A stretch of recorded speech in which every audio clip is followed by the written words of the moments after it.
Good morning. This is KELOLAND on the go with all you need to know in news and weather as you start your day. An arson case from 2019 was argued in front of the South Dakota Supreme Court on Wednesday. In March 2019, Jacqueline Krause's house burned down. Later, she was convicted of second-degree arson. However, her attorney argued that conviction in front of the Supreme Court because he believed there was insufficient evidence to sustain second-degree arson. That felony requires a person to damage property in order to collect insurance for the loss.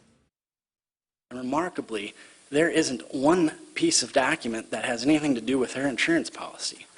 In a case of specific intent involving insurance, the policy isn't even introduced into evidence. So although the claim itself is not in the record, the fact that she was insured through State Farm as well as filed the claim for the insurance was in the record and was found and was noted, by the circuit court in this. A video of Krause entering the room where the fire started just minutes before smoke emerged was also argued. You can find all the details right here on KELOLAND.com.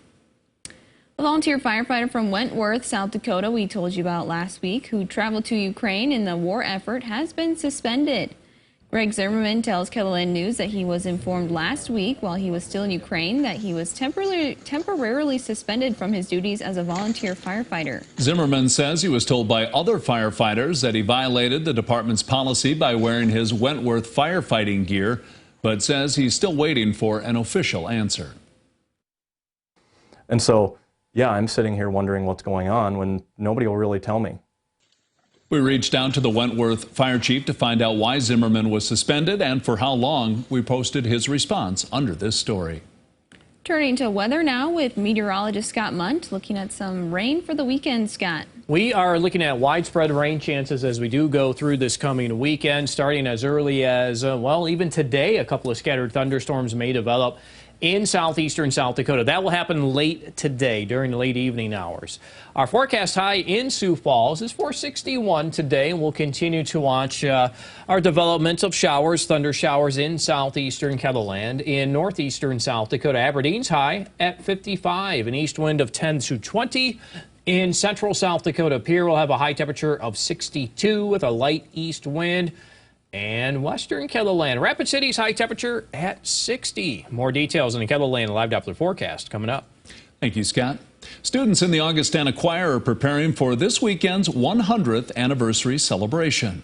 Over 100 Augustana Choir alumni will be returning to Sioux Falls to perform with the current student choir in their centennial celebration concert. Students say they are excited to meet some of the people who played a foundational role in getting the choir where it is today and hear their stories. Even just like traditions that might even go further back than we realize, like their experiences in choir and how they might be similar to ours and maybe where traditions started, how they've been carried along through the years, and just kind of their stories and their pastimes of choir. The concert will be taking place this Friday at the Washington Pavilion. Well, do you need a new deck? Be prepared to wait. Local businesses are busier than ever and construction prices are up. In tonight's Your Money Matters, Bridget Bennett lets you know just how long it will take and how much it's going to cost. Some big changes are coming to a southern Sioux Falls park. The project will take place at Tomar Park. It includes new tennis courts and other park improvements. The city of Sioux Falls will hold a groundbreaking at Tomar Park today. We'll bring you all the details tonight on KELOLAND News. A new sports team is making its way to Sioux Falls. The Sioux Falls City Football Club is an expansion team in the Women's Premier Soccer League. They're the first WPSL team in South Dakota. This afternoon, team leaders will hold a press conference to talk about the team's goals and the opportunities this new team will provide. Gets underway at 1 p.m. at the Best Western Ramkona Hotel. The Sioux Falls City Football Club will kick off their inaugural season next month. A new member has been welcomed to the bison herd at Blue Mound State Park in Laverne, Minnesota. Minnesota DNR says the calf was born late Monday. And as you can see here, the calf already able to walk on its own. Park officials say a calf will stay very close to its mother during the first few weeks of life. Blue Mound's expects 30 calves this spring. The calving season typically ends in mid-June. Visitors looking to see the herd can stop by the park office to get an update on where to find it. That's a look at some of our top stories. Now let's get one last look at your weather with meteorologist Brian Karstens. Brian? All right, weather today following the trends here this morning. A few cloud areas thickening up, especially in the north. We've got temperatures. A difference here. Again, the northeast, kind of chilly, at least not nearly as warm. We'll be close to 50 in Watertown.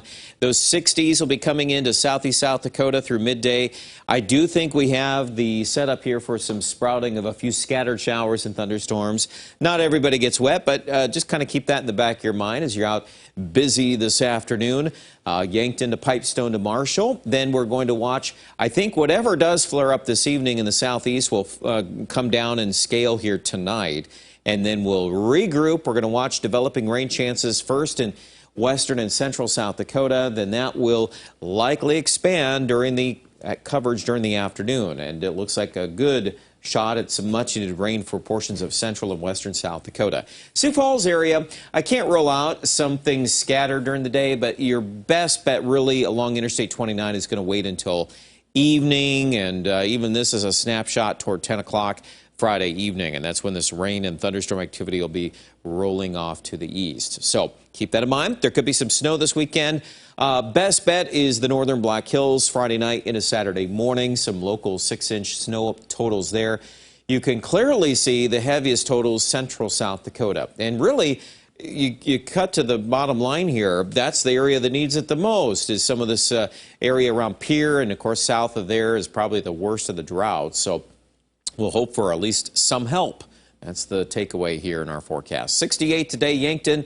49 in Watertown. We'll watch those chances of scattered rain areas this afternoon. And then once this rain gets going into the weekend, it's going to be quite windy, of course, Saturday night into Sunday for most of us. And just chilly, too. Upper 50 or upper 40s, low 50s, pretty common. Probably Aberdeen stuck in the 40s by Monday.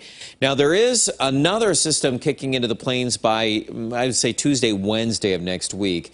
Initially, the better chances of that would be in Nebraska, believe it or not. So, you know, Nebraska really needs this moisture, too. So hopefully getting some help here on the plains, and I think we'll have that. Pierre, though, it's nice to see the rain this weekend. And obviously, the story for Rapid City, too, is some rain coverage. Maybe the heaviest totals a little east of Rapid City based on the current trends. Check out the latest details online at KELOLAND.com.